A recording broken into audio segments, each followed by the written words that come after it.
40% of millennials say that they plan to start a business. We are the entrepreneurial generation, whether it's Shark Tank or seeing people that you know start businesses, or whether it's social media just giving us the opportunity to market ourselves and grow with clients. We are now in the creator economy.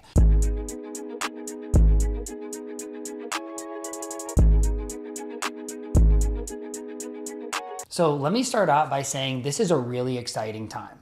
I'm a business owner. I work with business owners. Starting a business can be an incredible thing, but a lot of people do not start it in the right way. And so I'm gonna walk you through step by step what you need to do to start your business. The first one is really set up your business. And so not every business needs to be set up as an LLC from the start. Obviously, this isn't legal advice, but in certain states like California, you have to pay an $800 per year fee to start an LLC.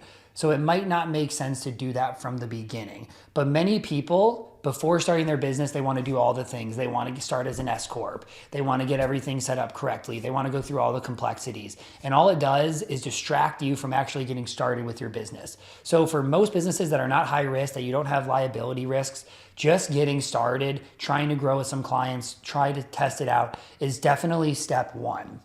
And then step two is really set up separate bank accounts for your business. Even if you don't set this up as a business and you're just gonna have this be self-employment income, you want to separate it from the personal for a few reasons. One of them is so you can actually track your revenue, right? It's really hard to run a business, think it's optimal, leave your other job if you have no idea what you're making. Sure, you could go through your own personal account, try to sort through it, try to find the expenses, but that is way harder than just having a separate bank account that keeps track of here's what you make, here's what you're spending, here's what your profit is. So the second one is connect a software to it. So you could use anything like QuickBooks or Wave or any other software like this to track your revenue, track your expenses, track your profit, so you actually know the numbers and what's happening without you having to spend so much time.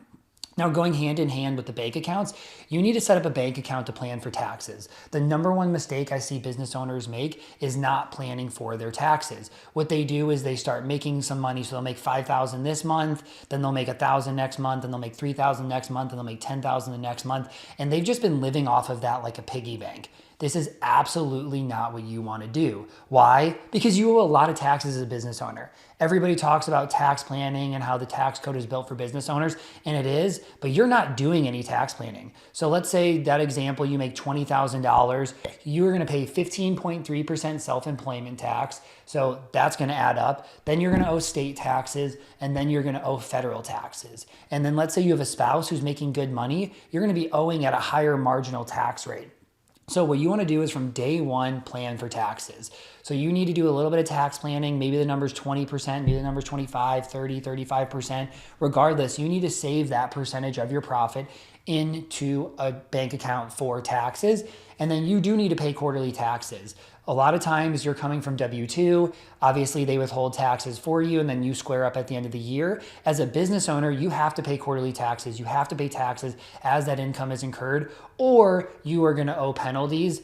Don't get behind on taxes and don't get into the position where you owe penalties for underpayment of your taxes. The next one is to comply with different tax obligations. So whether that's unemployment, whether that's sales tax, there's a bunch of different taxes that you might owe to your state. You want to make sure that you're set up, you're signed for this, payroll taxes are paid, and that you make sure that you're checking all the right boxes. The last thing that you want to do is get in trouble and get behind.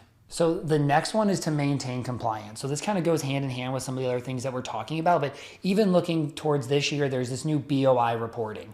So certain businesses have to report to FinCEN who the owners of that business are. And if you don't end up doing that, you could see penalties of up to $600 a day. And so whether you're making sure you stay compliant, you have a tax professional or another member of your team making sure that you stay compliant, you just need to make sure you stay on top of these things and you don't get yourself in a position where you end up owing a lot in penalties. Okay, now the next one is to make sure that you have the proper insurances in place. If you're setting up and you're just gonna be a doctor and you have your own little business, right? You need malpractice, you need errors and omissions, you need multiple different insurances, potentially even liability protection. But then if you're somebody who's like, hey, I just help people do marketing, you might have way less risks than somebody who's a doctor or somebody who is doing projects at a house and people could, fall through the floor or something like that. But you need to evaluate the risk that you have. You need to protect yourself. Potentially, this could be setting up an LLC to separate the personal from the business. And then it also can be making sure that you have the proper insurances in place. And then the last thing that you want to do is you want to make sure that you build the right team. So who's a part of this team?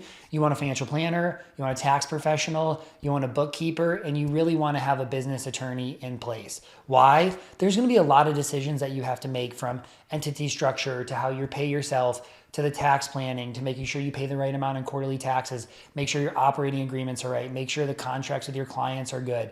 All of those things need to be done well. Maybe this is something that you ignore for the first 3 to 6 months as you wait to make sure your business is viable. But at a certain point, you need to hire the right people. I have seen so many business owners cheap out on hiring the right team, and all it ends up doing is coming to bite you down the road. So find the right team, hire the right team, keep them there for as long as you possibly can, and that'll help you make sure that you're doing all the right things with your business. If this is you, you're ready to start your business, this is really exciting. The things that you really need to do are set up separate bank accounts, keep track of that profit, hire the right team, save for taxes, stay compliant, and have the right insurances in place.